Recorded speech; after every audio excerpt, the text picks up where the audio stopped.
moral kantiana, pues estoy más hacia otro tipo de investigaciones que quizás después les pueda comentar, pero no quisiera eh, pues salirme de tema.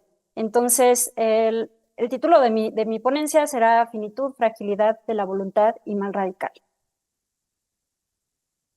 Quisiera comenzar por dar una breve introducción a la obra en la que Kant desarrolla esta tesis del mal radical, y esta es La religión dentro de los límites de la mera razón.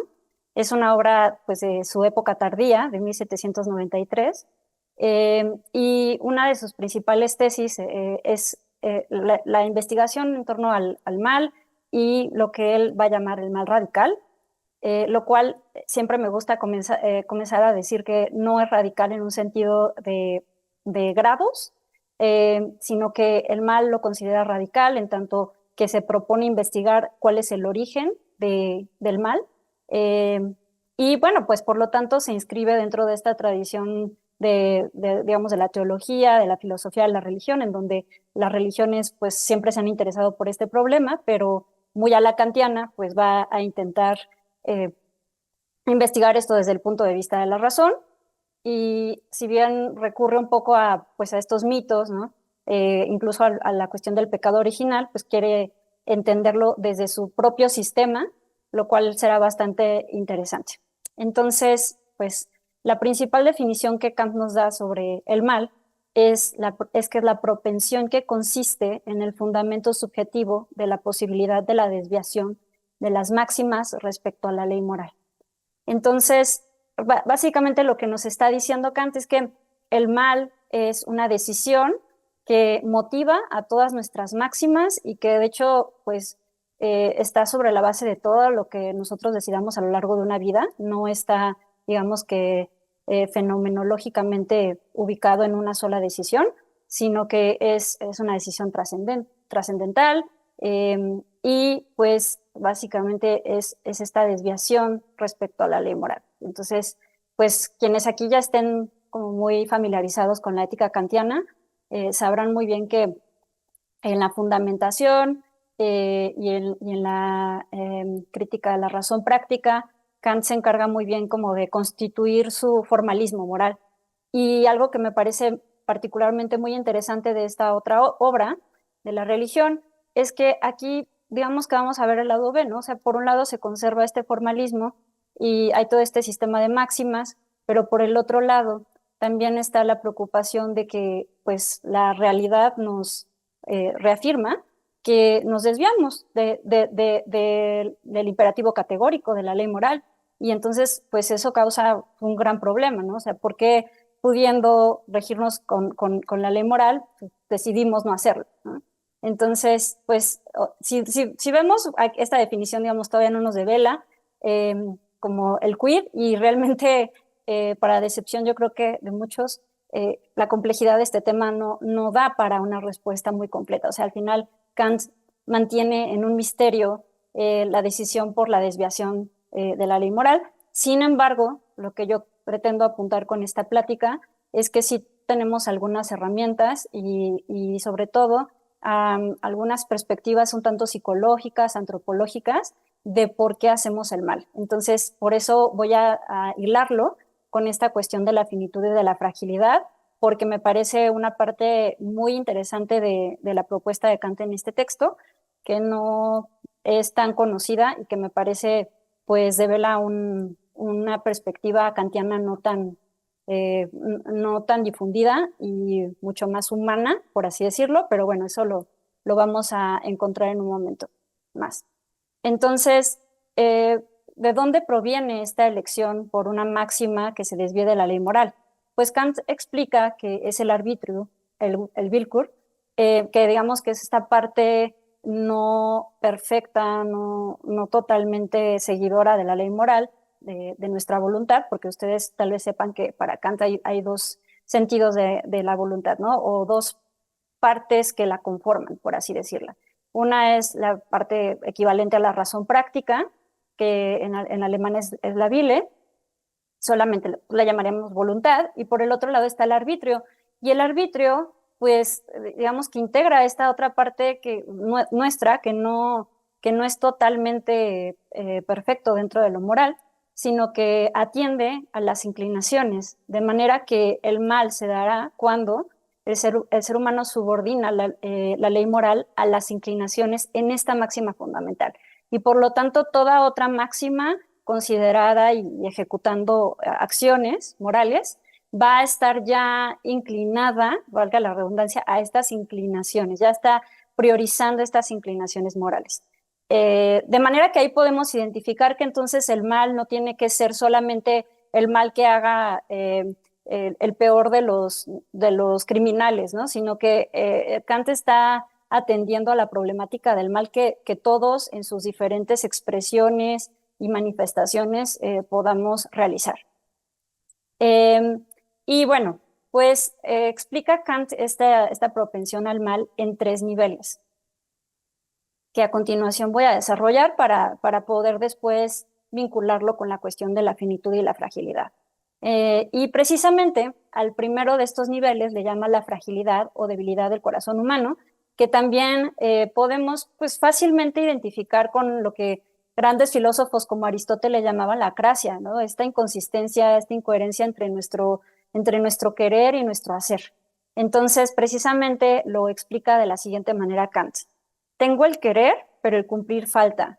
Esto es, admito el bien, la ley, evidentemente moral, en la máxima de mi albedrío, pero esto, que objetivamente en la idea es un motivo impulsor insuperable, es subjetivamente, cuando la máxima debe ser seguida, más débil. Y esto en virtud de la inclinación, ¿no? Entonces, aquí vemos esta clásica oposición interna entre nuestra parte más moral, más racional en este caso, y por el otro lado, estas inclinaciones que quieren ser el fundamento de nuestras máximas. Entonces, hay un reconocimiento en este primer nivel de que bien podemos estar orientados hacia el bien y quererlo y proponérnoslo, y sin embargo, finalmente cuando tenemos que decantarnos por alguno de los fundamentos de nuestra voluntad, terminamos eligiendo aquel que se aparta del bien o de la ley moral.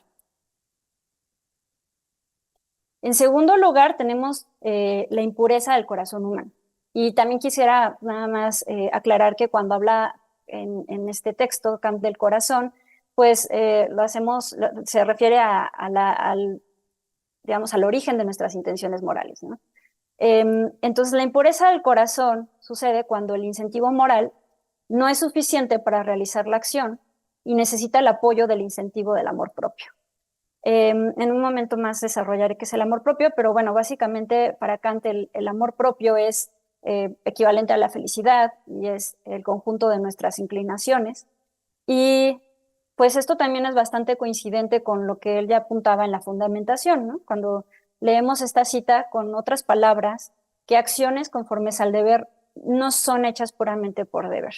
Entonces, aquí aparece el autoengaño como un elemento importante porque Kant establece que nosotros queremos, incluso frente a nosotros mismos, asegurar que el motivo de nuestra acción moral es precisamente moral, está motivado, está inspirado por la ley moral, cuando en realidad está mezclado, y no solo eso, sino que requiere de, digamos, como con los términos que sacan del resorte, ¿no? Del incentivo, de las inclinaciones para poder realizarse. Entonces, si no estuviera ese incentivo, no lo haríamos realmente. Y entonces también ahí ya tenemos como un nivel pues, más profundo, digamos, una segunda capa del mal, en donde no nos determinamos puramente por la ley moral. Y el tercero, y que de hecho, pues llama mal radical, y esto da para mucha discusión de entonces si los otros 2 niveles son o no el mal radical. Kant no es muy claro al respecto, pero digamos que es la tercera capa y es la parte más profunda, digamos, en nuestra psique, que explicaría nuestra elección por el mal. También le llama la malignidad del corazón. Entonces, dice que esta es una perversidad, ¿no? Como aparece aquí en la cita, y me permito leer, puede también llamarse la perversidad del corazón humano, pues invierte el orden natural atendiendo a los motivos impulsores de un libre albedrío, y aunque con ello puedan aún darse acciones buenas según la ley, sin embargo, el modo de pensar es corrompido en su raíz. en lo que toca a la intención moral, y por ello el hombre es designado como malo.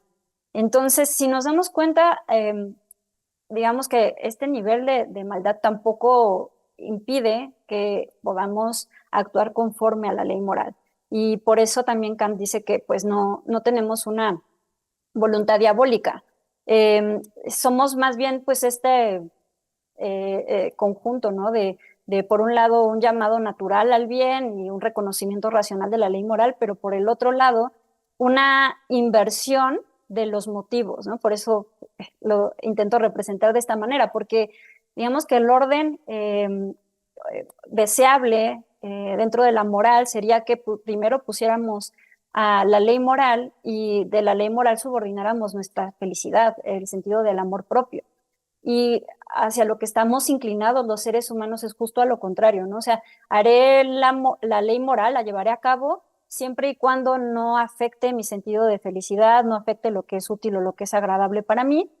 Y ahí es donde ya realmente pues estamos incorporando eh, un principio que afecta eh, pues nuestra capacidad moral y más que nuestra capacidad como nuestro cumplimiento con la ley moral, ¿no?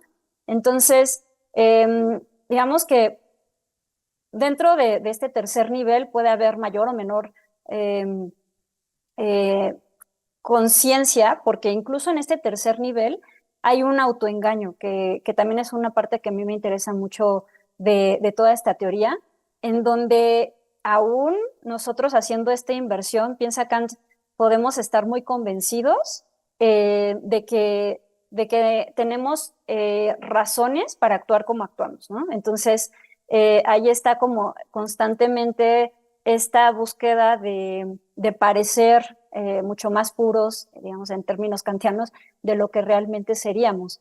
Y de nuevo, eso también nos está diciendo que nuestra búsqueda del mal no es tan gratuita, sino que en realidad hasta racionalizamos, y este es un término que él también utiliza en este tema, racionalizamos esa inversión del orden y queremos justificarla. Entonces es bastante complejo poder llegar a identificar como, digamos, este desorden dentro de nosotros, porque siempre vamos a estar intentando taparlo, ¿no? Y esto es particularmente interesante porque no es solo frente a las otras personas que queremos pasar como por buenos o por más buenos de lo que somos, sino que incluso respecto a nosotros mismos, ¿no?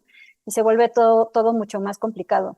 Y bueno, entonces en este nivel nosotros ya realmente hemos puesto en nuestra máxima fundamental lo que él llama el principio o el incentivo del amor propio. Y entonces aquí es donde se ve como más claramente esta competencia entre este sentido de felicidad y la moralidad. En donde claro que Kant va a reconocer que obviamente tenemos este fin natural de ser felices y ese no es el problema, sino el problema es que querramos oponerlo y sobre todo priorizarlo frente a la ley moral.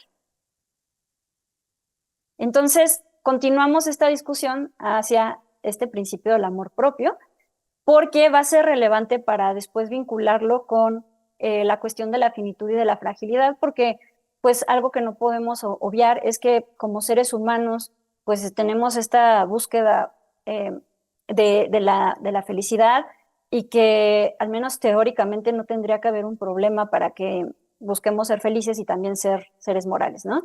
Entonces, la pregunta también sería, ¿por qué Kant está poniendo este sentido de felicidad en la discusión del mal, ¿no?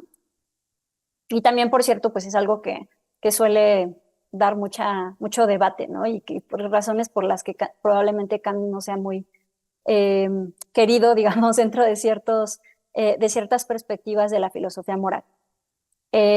Entonces, pues, ¿cómo explica Kant este principio del amor propio? Dice que es un incentivo que cuando lo elevamos a principio representa el conjunto de nuestras inclinaciones. Dicho de otra manera, es cómo nosotros imaginamos o pensamos que nuestras inclinaciones pueden formar un todo al que le llamaremos felicidad, ¿no?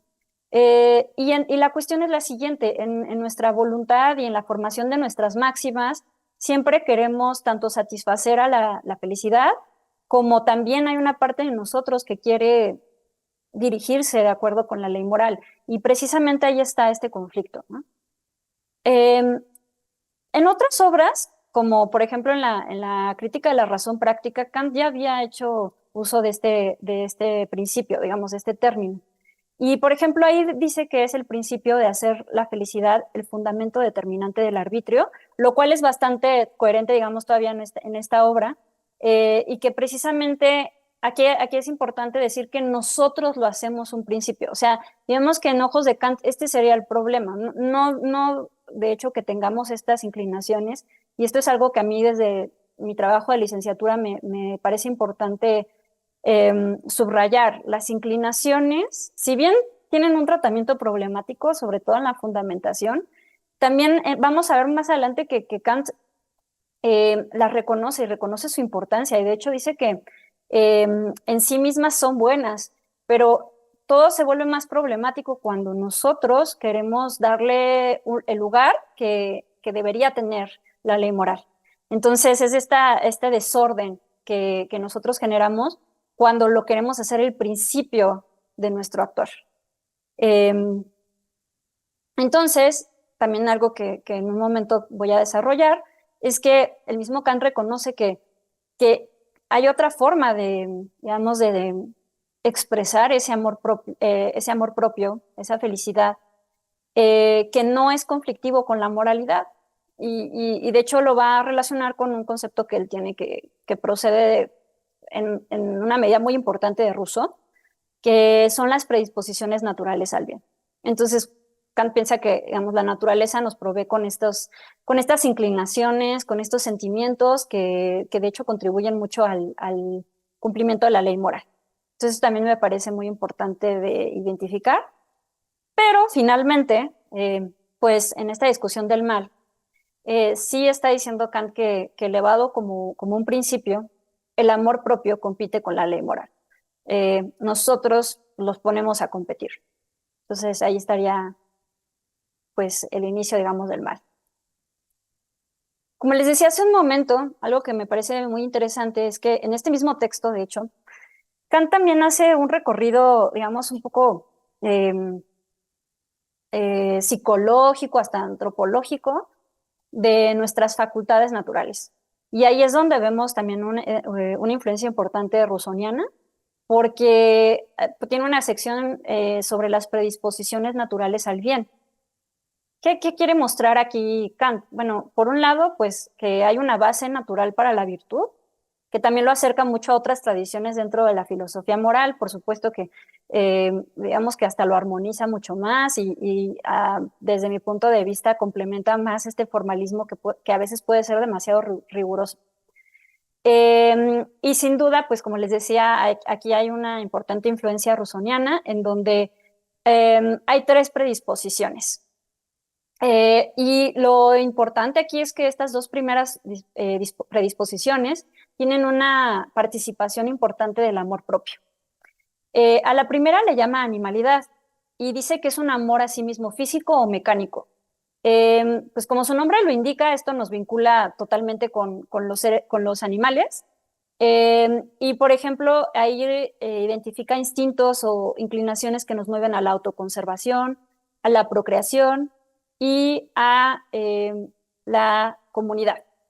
Entonces, reconoce Kant que en estas inclinaciones hay ya esta motivación para no solo cuidarnos a nosotros mismos, sino cuidar de los otros.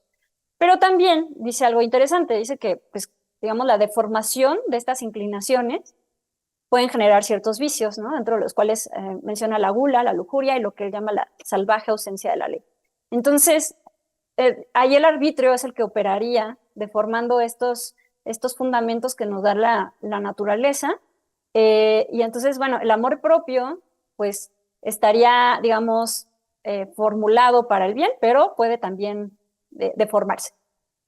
En segundo lugar, menciona la predisposición a la humanidad, que explica como un amor a sí mismo físico, pero que compara con la razón. Y esto, pues como su nombre lo indica, ya añade una capa en donde no solo pues, nos vinculamos con lo animal, pero aquí también pues ya tenemos este componente racional que, digámoslo, juega para nuestro bien, pero también para nuestro mal, porque en esta segunda disposición nosotros podemos generar un valor o reconocer un valor de nosotros mismos justo a partir de la comparación con los otros. Entonces, aquí la sociabilidad pues tiene una importancia porque no podemos otorgarnos un valor si no recurrimos a la comparación con el otro y esto en teoría nos conduciría a un principio sumamente importante, ¿no? En la filosofía práctica, que es la igualdad, pero al mismo tiempo, pues Kant explica, y digamos que ahí es donde se generarían estos vicios, que la convivencia con las otras personas, pues nos hace sumamente inseguros y temerosos ante las facultades de los otros, ante el cumplimiento de sus fines, ¿no? Y entonces ahí es donde, pues, este amor también puede ir deformando, ¿no? Entonces, eh, digamos que esto de hecho se relaciona muchísimo con la llamada insociable sociabilidad que va a desarrollar en sus textos sobre la filosofía de la historia. Y pues aquí ya vemos, digamos, la semilla para la envidia, ¿no? Para algo que es muy conocido en Kant, que es el Schadenfreude, que es esta, no solo la envidia, sino que nos podemos alegrar por el mal ajeno. Y esto tampoco es gratuito, sino que en realidad surgiría de que en la medida en que el otro vaya peor, por ejemplo, significa que yo soy mejor, ¿no? Y entonces estamos constantemente, pues, temerosos y vulnerables, ¿no? En la existencia con el otro. Entonces aquí ya vemos también esta dualidad, ¿no? En donde algo que puede generar un justo trato, un justo reconocimiento del valor no solo mío, sino de los otros, también puede generar esta desconfianza. Y por último, pues tenemos la predisposición a la personalidad, que esto ya nos hace seres morales, ¿no? Kant explica como la susceptibilidad de respeto por la ley moral como motivo impulsor suficiente del arbitrio. Entonces, aquí también es muy interesante y complejo porque pues también Kant está admitiendo y siendo muy coherente con el resto de sus obras sobre filosofía moral, que a pesar de todos estos obstáculos somos capaces de guiarnos eh, no solo conforme, sino motivados por la ley moral. Entonces, a pesar de todo lo demás, al menos teóricamente, nosotros sí podemos seguir esta ley moral, pero además motivados por ella. Y bueno, de hecho, aquí en este tercer nivel, ya no, perdón, en esta tercera predisposición, ya no hay una participación del amor propio. O sea, si lo vemos, entonces el amor propio estaría en estas esferas, ¿no? Digamos, de lo biológico, incluso de una racionalidad, pero no una racionalidad perfectamente moral. Y pues, además de estos elementos, estamos conformados por una racionalidad práctica, ¿no? Entonces, pues, tenemos como todos los ingredientes para problematizar el tema del mal. Bueno, pues pueden preguntarse en qué momento hablamos más de la finitud y de la fragilidad, y precisamente aquí es donde yo retomo pues algunas interpretaciones más contemporáneas sobre esta parte, porque eh, brevemente quiero comentar que hay muchos aspectos del tema del mal radical que han sido por mucho tiempo discutidos. Probablemente ustedes hayan escuchado críticas que se le han hecho a Kant respecto a eh, con respecto a este tema, ¿no? Por un lado, su contemporáneo Goethe, pues reaccionó, digamos, muy eh, sorprendido por esta visión, pues la verdad también muy impregnada por la teología y por una filosofía cristiana, ¿no? Entonces Goethe se sorprende de que de alguna manera Kant otra vez traiga la discusión del pecado original, aunque Kant pues lo hace de una manera muy crítica y pues obviamente reconoce que el mal no puede ser heredado, ¿no? Pero bueno, tiene este tipo de críticas. Luego, muchísimo tiempo después, ya en la modernidad, bueno, en la época, pues sí moderna, pero moderna cercana a nosotros, eh, Hannah Arendt, ¿no? También va a ser una crítica importante. Otros filósofos van a criticar algunos aspectos, ¿no? que pueden ser desde lo que es muy formalista, que es demasiado racionalista, aún esta visión del mal. Y luego, en años muy cercanos a los nuestros, ha habido una interesante discusión sobre cómo hay esta relación de la parte más antropológica, más psicológica, que a mí personalmente me llama mucho la atención en esta teoría, porque es cierto que muchos pasajes, muchas partes son sumamente abstractos, ¿no? Pues este carácter trascendental, ¿no? Que sigue teniendo el mal para Kant, pero también en esta explicación del mal eh, hay un reconocimiento sobre esta finitud y esta fragilidad que necesariamente pues acompañan a la naturaleza humana. Entonces, eso es como el punto que yo quiero subrayar con los siguientes subtemas y que, bueno, pues puede ser algo muy, muy particular de la discusión, pero a mí me parece sumamente interesante y ya verán en mis conclusiones por qué me parece que aporta algo no solo a la discusión del mal, sino en general a la filosofía moral kantiana. Entonces, bueno, pues dentro de estas interpretaciones destaco algunos, ¿no? Algunos autores que aquí les citaré. Eh, Aún así, pues, aún leyendo a Kant, aún haciendo una tesis, eh, o estudiando muchos años este tema, pues, nos quedamos con la pregunta, ¿no? ¿Y por qué esta propensión? O sea, si se dan cuenta, hemos seguido un poco ciertos conceptos que Kant nos brinda para esta explicación, sin embargo, no podemos contestar completamente a esta pregunta. Y por lo tanto, más que contestar o que dar como pues toda una disertación sobre este origen del mal, podemos concentrarnos en algunos aspectos sobre nuestra naturaleza humana que nos permiten pues entendernos un poco mejor, ¿no? O sea, entender por qué tendemos, por qué elegimos eh, las inclinaciones por encima de la ley moral. Entonces, por ejemplo, pues Henry Allison, eh, subraya algo que ya está presente en los puntos que les acabo de mencionar, y es que el interés por el bienestar es inseparable de la naturaleza humana. Eh, y aquí cuando me refiero al bienestar, estoy refiriéndome a la felicidad, al principio del amor propio, que el mismo Kant reconoce, forma parte de esta decisión fundamental de las máximas, ¿no? Ahora bien, lo que Kant piensa es que no puede haber una decisión que sea o sea, que igualmente beneficie a uno o al otro de los motivos. Eso también es sumamente complejo, ¿no? Porque desde el punto de vista kantiano, necesariamente hay que priorizar la ley moral. Y por supuesto que puede haber esta crítica de, bueno, pero ¿qué tiene de malo querer eh, pues satisfacer, ¿no? Estas inclinaciones si somos seres sensibles, ¿no? Y que la felicidad pues, siempre va a formar parte de una decisión moral y de una psicología moral. Pues para Kant sí hay esta comprensión, sin embargo, también hay esta certeza de que lo correcto es priorizar la ley moral. Entonces, eh, Allison y otros filósofos y filósofas reconocen en esta misma teoría sobre el mal, pues que el amor propio o la felicidad, que aquí son equivalentes, son una respuesta al miedo y a la inseguridad que tenemos frente a nuestra propia finitud. Y aquí es lo que recién comentábamos, ¿no?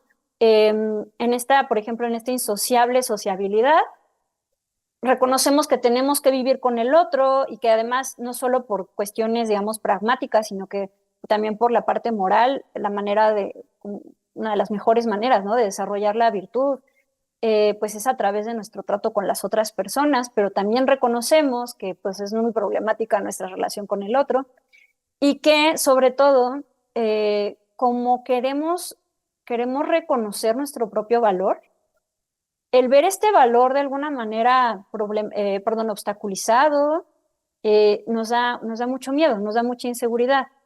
Y es ahí en donde nuestra felicidad se ve amenazada, ¿no? O sea, es en términos de Greenberg, de Janine Greenberg, es el sueño perdido se ve perdido el sueño de la perfecta felicidad. O sea, también es esta cuestión muy moderna, ¿no? En donde eh, también hay esta conciencia de lo problemático que es vivir en sociedad, también de que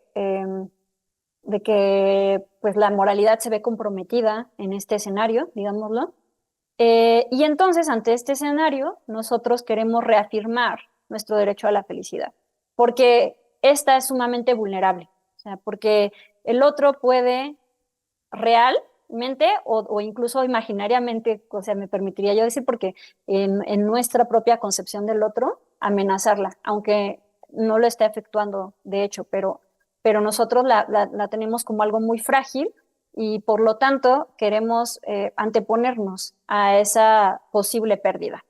Entonces, es ahí en donde preferimos y nos inclinamos por las inclinaciones más que por la ley moral, porque nos sentimos, de hecho, justificados para hacerlo, ¿no? Porque pues, estamos en riesgo, nuestra supervivencia o nuestra reputación, ¿no? Nuestras capacidades están en juego y por lo tanto tendemos a esta decisión del mal.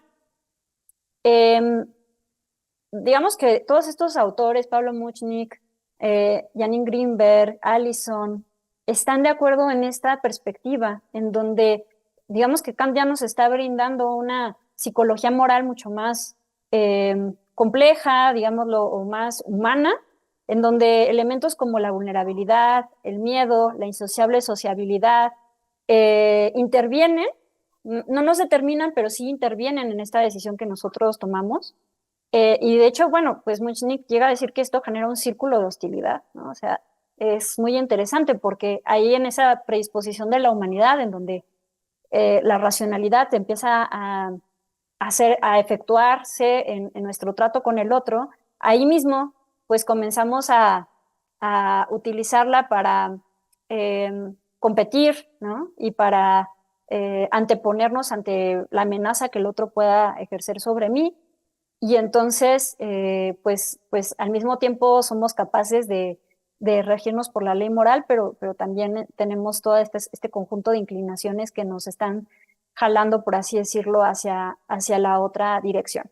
Entonces, pues, bueno, esa es una de las razones por las cuales les considero que una filosofía moral kantiana tiene necesariamente que incorporar esta teoría del mal radical, porque creo que con ciertos fundamentos, si leemos solo el texto de la fundamentación o la segunda crítica, podemos pensar que Kant es demasiado formalista, que tal vez Kant no está considerando eh, que no solo hay, bueno, que no es solo hay este componente racional en nuestra toma de decisiones y de las máximas, y por el otro, y bueno, y si bien debo decir que en estos dos textos, la fundamentación y la segunda crítica, sí aparecen, como ya vimos, estos conceptos, ¿no? Del amor propio, sí hay una comprensión, por supuesto, de la importancia de las inclinaciones, pues hay como un énfasis muy grande en este formalismo y tal vez no se desarrolla a tanta profundidad como lo hace en el texto de la religión,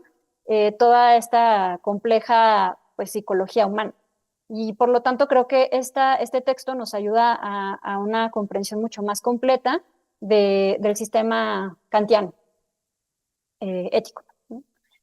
Em, si recordamos, también hablábamos hace un momento de la fragilidad cuando mencionábamos el primer nivel del mal radical y entonces también hay un reconocimiento por parte de Kant de que la voluntad no es totalmente independiente de las inclinaciones, lo cual hace un momento pensaba, bueno, pues sí puede ser un tanto problemático respecto al concepto de autonomía, ¿no? Que aparece en la fundamentación, porque la autonomía es precisamente posible gracias a que no estamos pues sí, determinados o totalmente condicionados por las inclinaciones. Entonces, cuando Kant incorpora el concepto de arbitrio, pues ya parece como que está corrigiendo, ¿no? Quizás esta idealización de la voluntad, donde reconoce, bueno, sí hay una parte, digamos, de nuestra voluntad que se identifica con la racionalidad práctica, pero también hay esta parte de nuestra voluntad que ejecuta y que tiene una importancia muy grande, porque realmente, pues hace posible el mal, ¿no? Que no se puede desentender de las inclinaciones y que de hecho pues por así decirlo, trabaja para ellas, ¿no? En la medida en que las quiere poner en primer lugar en nuestra elección de máximas.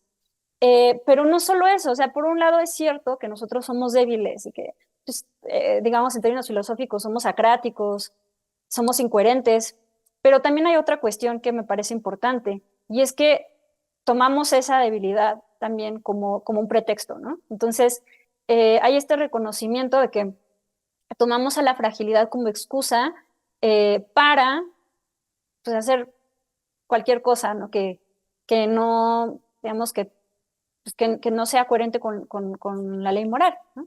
Entonces, en palabras de Muchnik, la desviación se debe, esta desviación que constituye el mal radical, se debe a la debilidad de la voluntad. Esto es lo que nos decimos. De manera que tendemos a pensar que no somos del todo responsables, ya que la fragilidad es parte de la naturaleza humana. Y digámoslo, sí, o sea, sí es parte de nuestra naturaleza, pero no en un sentido de que ya nos determine. Sin embargo, cuando nos conviene, pues, desobedecer la ley moral, solemos darle mucho mayor peso del que puede tener esta debilidad. Entonces ahí es donde también podemos entender que hay una intervención de nuestro arbitrio, ¿no? O sea, tampoco es como que la naturaleza, digamos, tenga la culpa, porque como ya vimos también desde la animalidad, eh, hay bases para el cumplimiento del deber. Entonces, si todo el mal se derivara de nuestra parte animal y todo esto, pues entonces tampoco habría posibilidades del bien. Y esto no es así. Entonces, en parte sí somos obviamente frágiles y nuestra finitud nos pone en una situación compleja, pero en otra parte es cierto que nos aprovechamos de esta condición para justificarnos constantemente.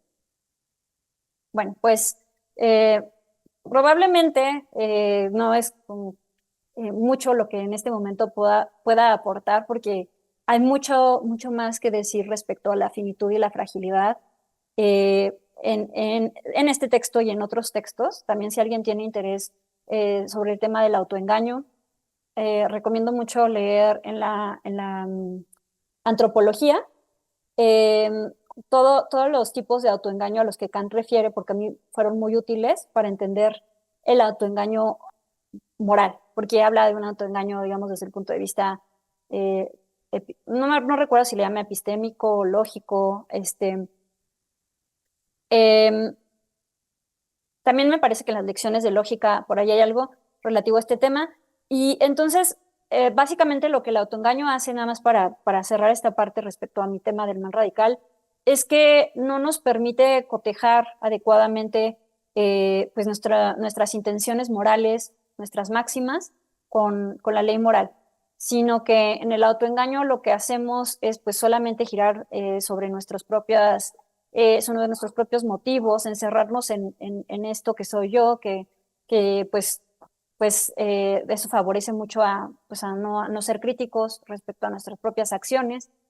Y entonces, bueno, desde ese punto también podemos entender mucho mejor de qué nos sirve recurrir a todos estos mecanismos. No solo desde el punto de vista moral, sino desde otros, ¿no? Digamos que hasta para la autoconservación, por supuesto, puede ser muy útil recurrir al autoengaño, pero bueno, para la filosofía moral sin duda es un problema porque pues da opacidad a nuestro ejercicio, digamos, de la conciencia moral y pues no nos permite conocer nuestros verdaderos motivos, ¿no? O por lo menos lo hace muy difícil. Y eso me parece una parte muy importante para entender también por qué cuesta tanto trabajo, primero, ser pues muy honestos con nosotros mismos respecto a nuestras motivaciones morales. Y en segundo lugar, algo que también pues va a tratar Kant en este texto, pues nuestra regeneración moral, porque al final de cuentas Kant piensa que no nos podemos extirpar esta propensión al mal, pero que lo que corresponde entonces es una lucha constante, un poco a la manera de los estoicos, eh, de frenar, pues más bien de resistir ante el vicio y de progresar, digamos, en la virtud. Entonces, bueno, pues ahora sí, algunas conclusiones que podemos sacar de esta discusión. La primera de ellas es que aunque el mal radical es trascendental en la medida en que es una elección que no se puede encontrar en el tiempo y en el espacio, que es algo totalmente elegido por la voluntad. Eh, por otro lado, este mal radical se expresa en la especie humana a través de patrones psicológicos, sociales y hasta biológicos. Y con esto me refiero que a que en esta cuestión de la finitud y de la fragilidad, no podemos olvidar todos estos elementos que nos hacen, pues, seres imperfectos y que esta imperfección incluso esta imperfección de nuestras capacidades para lograr la felicidad, hacen un campo fértil para que nosotros nos inclinemos a la elección por el mal. Entonces, de alguna u otra manera, esta explicación, por mucho que tenga formalismo y que siga siendo mucho en el terreno de lo numérico, pues también nos está conectando con una parte histórica, psicológica de Kant, que nos pretende explicar tanto cómo estamos hechos para el bien, ¿no? Cómo podríamos desarrollar estas facultades para el bien, así como eh, nuestra existencia, digamos, material, finita, corruptible, pues nos da ocasión, por así decirlo, para no decir que nos determina, porque pues no, pero nos da ocasión para elegir el mal.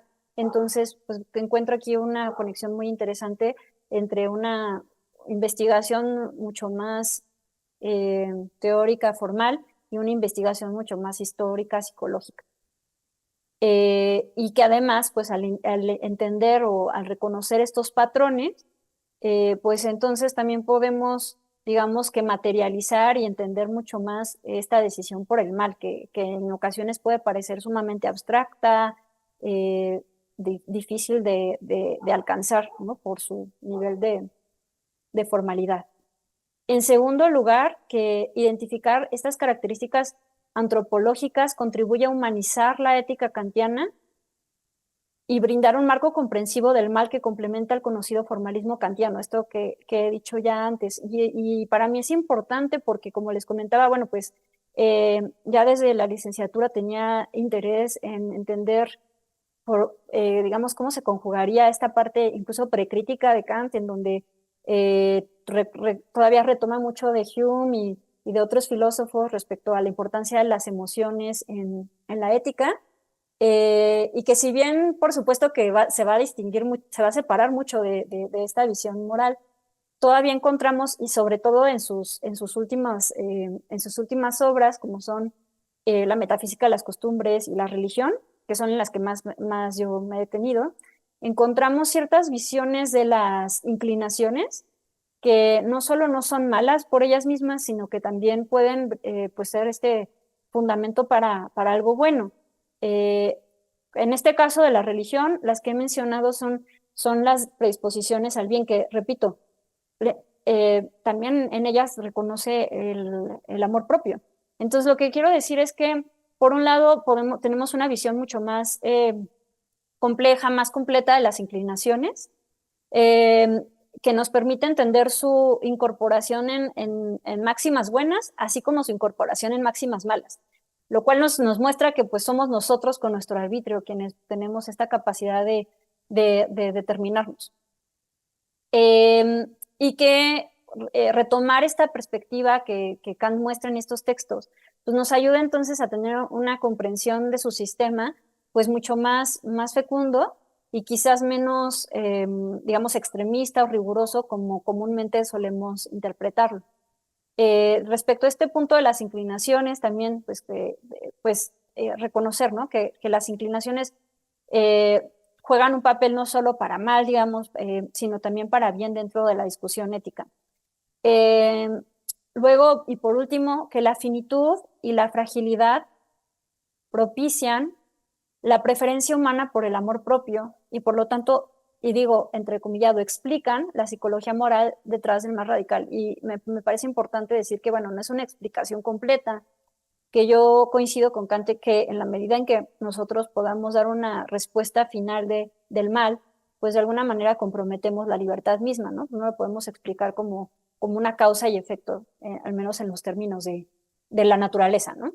Entonces, pero me parece que, digamos, este tipo de tratamiento del tema sí nos permite entender cómo es que nosotros decidimos y qué papel tiene no solo la felicidad, como comúnmente la entendemos en nuestras decisiones morales, sino también entender que la felicidad, pues no, tampoco hay que verla tan idealizada como solemos entenderlo, y que precisamente esta ansiedad, ¿no? Por no poder cumplir nuestros fines, por no ver esta felicidad materializada, muchas veces nos orilla, nos motiva a incumplir con la ley moral a veces para sobrevivir, otras no solo para sobrevivir, sino también para alcanzar otros fines, pero que no podemos quitar estos dos elementos, ¿no? De la finitud y la fragilidad de la discusión sobre el mal. Y bueno, sin duda no, de ninguna manera estarían justificando el mal, pero sí nos permiten entender un poco pues el marco en el que el mal se desarrolla. Pues bueno, pues eso es todo por mi parte de la exposición. Muchas gracias por escuchar. Gracias a ti, Jimena. Fue creo que estuvo bastante resumido. Imagino que